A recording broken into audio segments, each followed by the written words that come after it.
नमस्ते दोस्तों और स्वागत है आपका एक और नई वीडियो में। मेरा नाम है प्रतीक और आज हम एक बहुत ही स्पेशल, एक बहुत ही दिल के करीब यात्रा पर निकलने वाले हैं। ये यात्रा होगी भारत के उन कोनों की, उन जगहों की जिनके बारे में शायद आपने सुना तो होगा, लेकिन उनकी गहराई, उनकी आत्मा को शायद महसूस नहीं किया होगा।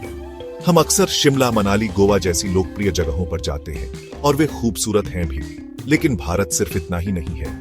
भारत एक खजाना है और आज हम उस खजाने के संदूक को खोलने जा रहे हैं। आज के इस एपिसोड में मैं आपको भारत के 5 ऐसे छुपे हुए रत्नों, 5 ऐसे हिडन जेम्स से मिलवाऊंगा जो अपनी खूबसूरती, अपनी शांति और अपनी संस्कृति से आपके होश उड़ा देंगे। ये वो जगहें हैं जहां प्रकृति आज भी अपने सबसे शुद्ध रूप में मौजूद है, जहां की हवाओं में एक अलग सी ताजगी है और जहां के लोगों के दिलों में एक अनोखी गर्मजोशी है।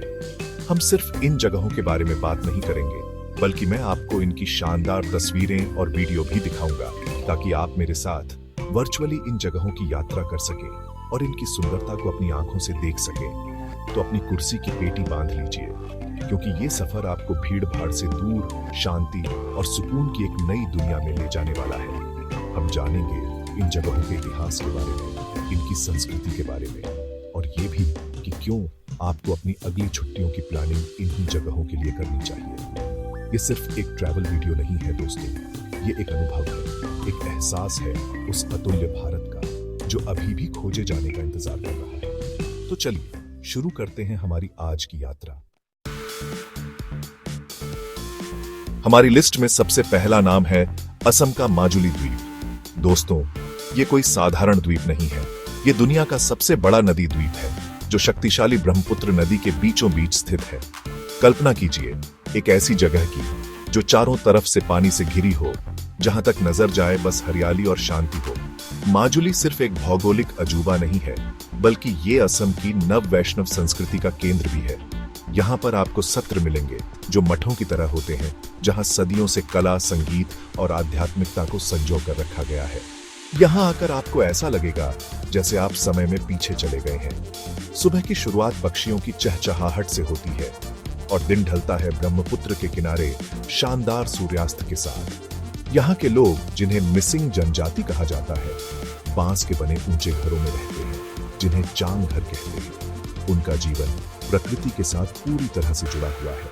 आप यहाँ आकर उनके साथ रह सकते हैं, उनके हाथ का बना खाना खा सकते हैं और उनकी सरल लेकिन गहरी जीवन शैली को करीब से देख सकते हैं। ये एक ऐसा अनुभव है जो आपको किसी भी 5 स्टार होटल में नहीं मिल सकता। माजुली की यात्रा आपको सिखाएगी कि कैसे प्रकृति के साथ तालमेल बिठाकर जिया जा सकता है। यहाँ की हवा में एक अजीब सा सुकून है, एक ठहराव है जो शहर की भाग दौड़ भरी जिंदगी में खो जाता है। आप यहाँ साइकिल से पूरा द्वीप घूम सकते हैं, सत्रों में होने वाले भावना देख सकते हैं और मुखौटा बनाने की कला को सीख सकते हैं। लेकिन एक दुखद सच्चाई ये भी है कि कटाव के कारण ये द्वीप धीरे धीरे सिकुड़ रहा है। इसीलिए इससे पहले कि ये खूबसूरत जगह सिर्फ यादों में रह जाए, आपको यहाँ एक बार जरूर आना चाहिए। अब हम चलते हैं उत्तर की ओर, हिमाचल प्रदेश की गोद में बसी स्पीति घाटी। स्पीति का मतलब होता है बीच की भूमि, और ये वाकई भारत और तिब्बत के बीच में बसी एक अलग ही दुनिया है। यहाँ के लैंडस्केप्स इतने अनोखे हैं कि इसे अक्सर भारत का ठंडा रेगिस्तान या चांद की धरती भी कहा जाता है। यहाँ आपको ऊंचे ऊंचे बंजर भूरे पहाड़ मिलेंगे, जिनके बीच से स्पीति नदी अपना रास्ता बनाती है।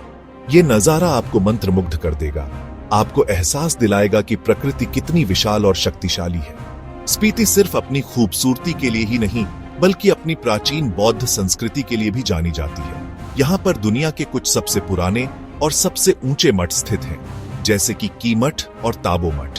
इन मठों में जाकर आपको एक अद्भुत शांति का अनुभव होगा।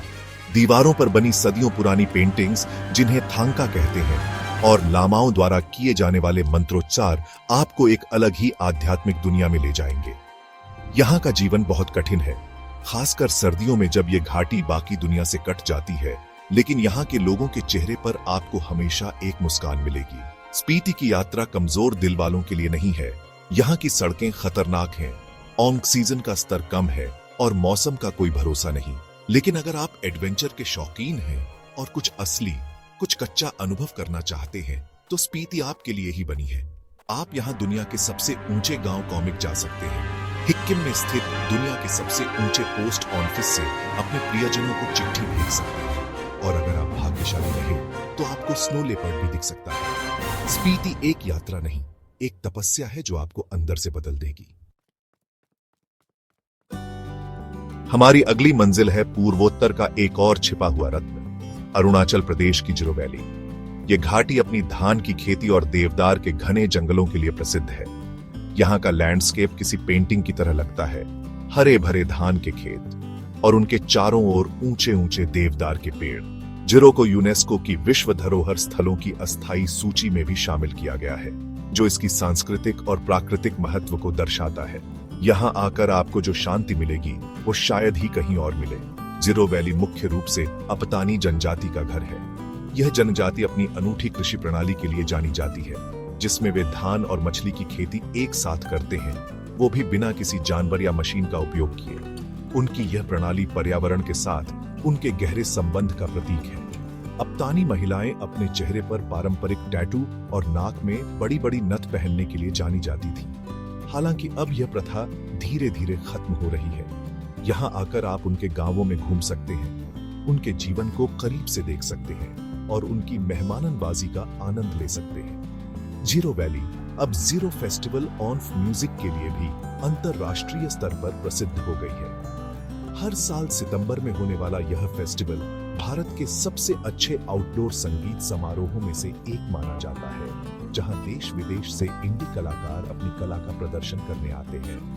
धान के खेतों के बीच संगीत सुनना एक अविस्मरणीय अनुभव होता है। तो अगर आप प्रकृति प्रेमी हैं, संगीत के शौकीन हैं या एक अलग संस्कृति को अनुभव करना चाहते हैं, तो जिरो वैली आपकी बकेट लिस्ट में जरूर होनी चाहिए। अब हम पहाड़ों में वापस लौटते हैं, देवभूमि उत्तराखंड के चोपटा में। चोपटा को अक्सर भारत का मिनी स्विट्जरलैंड कहा जाता है और यहां आकर आपको पता चलेगा कि ऐसा क्यों है। चारों तरफ फैले हरे भरे घास के मैदान, जिन्हें बुग्याल कहते हैं, और पृष्ठभूमि में चौखंबा, त्रिशूल और नंदा देवी जैसी हिमालय की चोटियों का 360 डिग्री व्यू। यह नजारा किसी भी व्यक्ति का मन मोह लेने के लिए काफी है। चोपटा अभी भी बहुत सारे पर्यटकों की भीड़ से बचा हुआ है, इसलिए यहाँ आपको प्रकृति के साथ जुड़ने का पूरा मौका मिलता है। चोपटा ट्रैकिंग के शौकीनों के लिए एक स्वर्ग है। यहाँ से आप तुंगनाथ मंदिर तक का ट्रैक कर सकते हैं, जो दुनिया का सबसे ऊंचा शिव मंदिर है।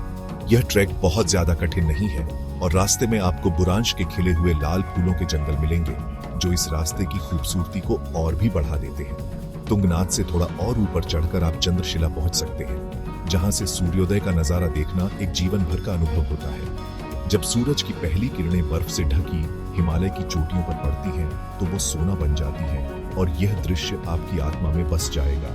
चोपटा की खासियत इसकी शांति और सादगी में है। यहाँ आपको बड़े बड़े होटल या फैंसी रेस्टोरेंट नहीं मिलेंगे, बल्कि छोटे छोटे गेस्ट हाउस और ढाबे मिलेंगे, जहाँ आपको घर जैसा खाना और अपनत्व मिलेगा। आप यहाँ कैंपिंग कर सकते हैं, रात में तारों से भरे आसमान को देख सकते हैं और सुबह पक्षियों की आवाज से जाग सकते हैं।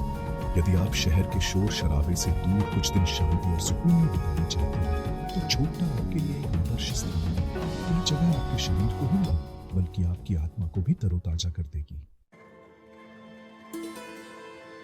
हमारी अंतिम मंजिल हमें पहाड़ों से उतारकर समुद्र के किनारे ले जाती है, कर्नाटक का गोकर्ण। बहुत से लोग गोवा के विकल्प के रूप में गोकर्ण जाते हैं, लेकिन दोस्तों, गोकर्ण की अपनी एक अलग पहचान है, अपनी एक अलग आत्मा है। यह एक अनोखा मिश्रण है, जहां एक तरफ शांत और खूबसूरत समुद्र तट है और दूसरी तरफ एक गहरा आध्यात्मिक माहौल। यह शहर एक महत्वपूर्ण हिंदू तीर्थ स्थल है, जहां महाबलेश्वर मंदिर स्थित है, जो भगवान शिव को समर्पित है। यहां आपको विदेशी पर्यटकों के साथ साथ भगवा वस्त्र पहने साधु भी घूमते हुए मिल जाएंगे। गोकर्ण अपने साफ सुथरे और भीड़ भाड़ से दूर समुद्र तटों के लिए जाना जाता है। यहाँ के मुख्य तट हैं ओम बीच, जिसका आकार AUM जैसा है, कुडले बीच, हाफ मून बीच और पैराडाइज बीच। इनमें से कुछ तटों तक पहुंचने के लिए आपको थोड़ी ट्रैकिंग करनी पड़ती है, जो अपने आप में एक मजेदार अनुभव है। आप एक बीच से दूसरे बीच तक ट्रैक कर सकते हैं रास्ते में चट्टानों और पहाड़ियों से समुद्र के खूबसूरत नज़ारे देख सकते हैं। यहाँ का माहौल गोवा की तरह पार्टी वाला नहीं, बल्कि बहुत ही शांत और आरामदायक है। आप घंटों तक समुद्र किनारे बैठकर लहरों को देख सकते हैं, योग कर सकते हैं या बस एक अच्छी किताब पढ़ सकते हैं। गोकर्ण उन लोगों के लिए एकदम सही जगह है जो एक आरामदायक छुट्टी चाहते हैं। यहाँ आपको समुद्र तट पर कई झोपड़ियां और कैफे मिल जाएंगे, जहां आप स्वादिष्ट समुद्री भोजन का आनंद ले सकते हैं और सूर्यास्त का नजारा देख सकते हैं। यह स्थान आपको अपनी गति से जीवन जीने का अवसर देता है। यहाँ कोई हड़बड़ी नहीं है, कोई शोर नहीं है, बस शांति है और समुद्र की लहरों का संगीत है। तो अगर आप एक ऐसी जगह की तलाश में हैं जहां आप अपने शरीर और मन दोनों को आराम दे सकें, तो गोकर्ण आपकी अगली मंजिल होनी चाहिए। तो दोस्तों, यह थी हमारी यात्रा भारत के 5 छुपे हुए लेकिन अविश्वसनीय रूप से खूबसूरत पर्यटन स्थलों की।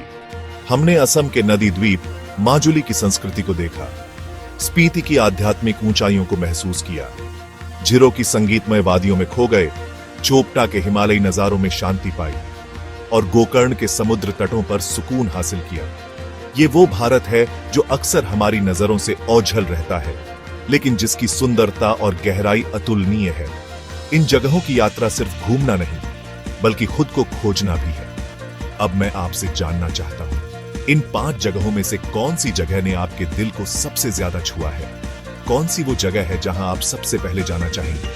क्या वो माजुली का सांस्कृतिक खजाना है या चोपटा की ट्रैकिंग? नीचे कमेंट्स में मुझे जरूर बताइएगा। मुझे आपके ट्रैवल प्लान्स और सपनों के बारे में जानने का इंतजार रहेगा।